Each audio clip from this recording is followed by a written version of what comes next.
ulama juga sepakat bahwa afdalul i'tikaf i'tikafun fi Ramadan, bahwa i'tikaf yang paling afdal adalah i'tikaf pada bulan suci Ramadan.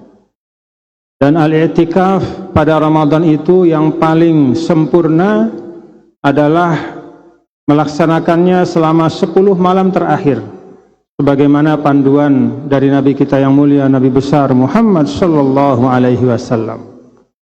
Namun demikian para ulama juga menjelaskan, dan itu juga dilakukan oleh sebagian sahabat, bahwa i'tikaf itu tidak harus 10 malam berturut-turut, tidak harus sempurna 10 malam.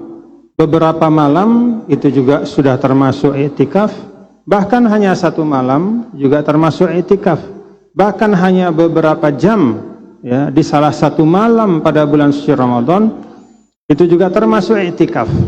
Bahkan beberapa jam, tidak hanya di malam hari tapi bahkan di siang hari seperti hari ini, itu juga termasuk i'tikaf. Insyaallah yahsulu bihil ajru, kata para ulama, akan tercapai, akan diperoleh pahala dari i'tikaf itu. Kata i'tikaf itu, saudara-saudara, sebenarnya tidak hanya memberhentikan badan kita. Al-ukuf ma'nahu al-maksu. Jadi i'tikaf dari kata al-ukuf. Al-ukuf itu diam. Jadi kita diam ini, duduk di masjid. Tapi kata para ulama, yang kita diamkan, ya, yang kita berhentikan dari aktivitas duniawi di dalam i'tikaf itu bukan hanya badan kita.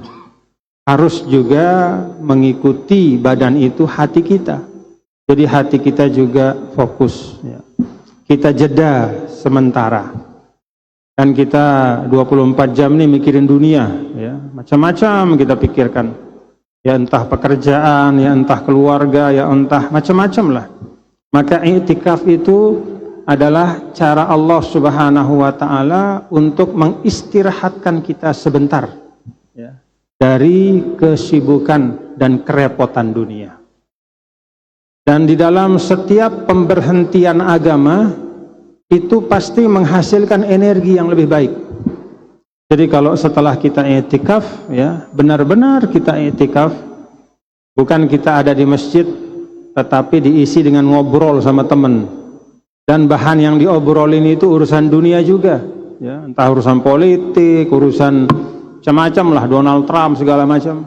Nah, itu bukan i'tikaf namanya ya, karena i'tikaf yang sebenar-benarnya itu kita jeda, istirahat sebentar ya, dari urusan dunia yang sangat merepotkan ini, untuk kita ingat bahwa kita akan kembali kepada Allah Subhanahu wa taala. Insyaallah setelah i'tikaf, walaupun hanya sejenak, kalau benar-benar kita nawaitukan dengan baik, maka kita akan dapat energi untuk menjalani kembali ya perjalanan kita di dalam kehidupan dunia. Alhamdulillah wassalatu wassalamu ala Rasulillah wa ala alihi wa sahbihi wa man tabi'ah hudah ila yaumil qiyamah. Hari ini kita melanjutkan kajian tafsir kita, yaitu ayat 256 dari suratul Baqarah. Ayatnya sudah sama-sama kita baca, yaitu firman Allah Subhanahu wa taala, A'udzu billahi minasyaitonir rajim, bismillahirrahmanirrahim. La ikraha fid din. Qad tabayyana ar-rusydu minal ghayy. Faman yakfur bit-taghuti wa yu'min billahi faqad istamsaka bil 'urwatil wuthqa lam fisama laha. Wallahu sami'un alim. Ayat ini Bapak-bapak dan saudara-saudara, yang pertama bagi orang yang beriman ya. Ya seperti Bapak-bapak dan saudara-saudara sekalian, kita semua. Ayat ini yang pertama mengingatkan kita betapa besarnya makna beriman kepada Allah. Maka yang pertama harus lahir dalam diri kita ketika membaca ayat ini adalah bersyukur kepada Allah. Alhamdulillah. La ikraha fid din. La itu adalah kalau dalam bahasa Arab nafiyatun lil jins. Artinya menafikan segala bentuk. Lil istighraq. Jadi menafikannya itu segala macam. Segala macam apa? Ikrah. Paksaan. Fid din. Ai ala dukhul fi dinil Islam. Jadi ayat ini potongan depannya ini pendek sekali, ya. 1, 2, 3, 4, ya. Ada 4 kata. La ikraha fi ad-din. Tapi 4 kata ini mencerminkan fondasi kita berislam. Mencerminkan fondasi yang diinginkan oleh Allah Subhanahu wa taala di dalam berislam. Dan di dalam kita menjalankan Islam. Di dalam kita berinteraksi dengan orang lain, termasuk dan khususnya dengan orang-orang non-muslim. Dalam ayat ini Allah menafikan dan melarang. Jadi kalau nafiyatul lil jins itu artinya menafikan, tetapi di situ ada makna imperatif. Jadi ini berita, tidak ada paksaan dalam beragama.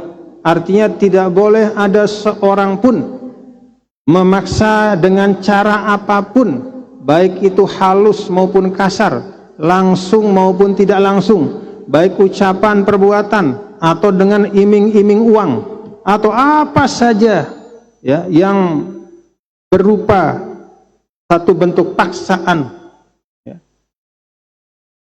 untuk masuk ke dalam Islam. Ini berita, pemberitahuan. Nah, di dalam berita ini kata para ulama, di situ juga imperatif. Apa arti imperatif? Dilarang kita. Jadi ketika Allah mengatakan la ikraha fid din, tidak ada paksaan dalam agama, ya, maknanya adalah kita dilarang untuk memaksa siapapun, ya, untuk masuk ke dalam Islam. Ini Allah yang minta. Jadi jangan sampai ada dalam bentuk dakwah kita itu nuansa paksaan kepada siapapun. Sama seperti ketika Hajatul Wada, Rasulullah SAW mengatakan la fadla li arabin ala ajamin. Tidak ada keutamaan orang Arab di atas yang bukan Arab.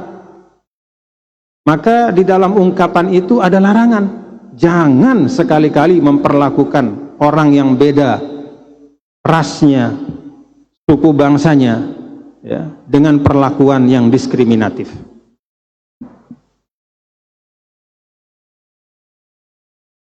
Dari ayat ini, bapak-bapak saudara, ya, kita tahu bahwa urusan berislam itu ternyata bagi Allah dan bagi Rasulullah Sallallahu Alaihi Wasallam itu bukan masalah kuantitas. Jadi agama Islam itu turun bukan untuk mengejar target, harus semua jadi orang Islam. Enggak. Rasulullah Shallallahu Alaihi Wasallam nggak dikasih target sama Allah.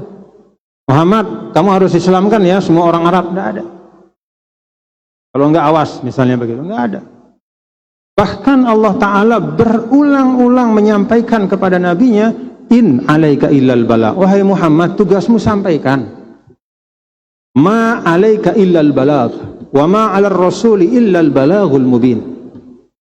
Tidak ada beban dan tugas untuk seorang rasul kecuali menyampaikan dengan jelas. Jadi batasannya itu yang menyampaikan dengan jelas. Maka kalau ada seorang dai, ya, ini bahaya ini. Kalau ada seorang dai yang caranya berdakwah itu mengintimidasi seorang non-muslim, ya, apalagi dalam dakwahnya itu ada ancaman bagi orang non-muslim. Kalau kamu tetap dalam agamamu yang ini, kamu akan dapat ABC. Kamu awas, hati-hati. Nah, jangankan secara langsung, ya, nuansanya saja, ya, artinya dengan mimik, dengan body language-nya, itu sudah terlihat dia mau menekan, mau memaksa, berarti dia melawan perintah Allah.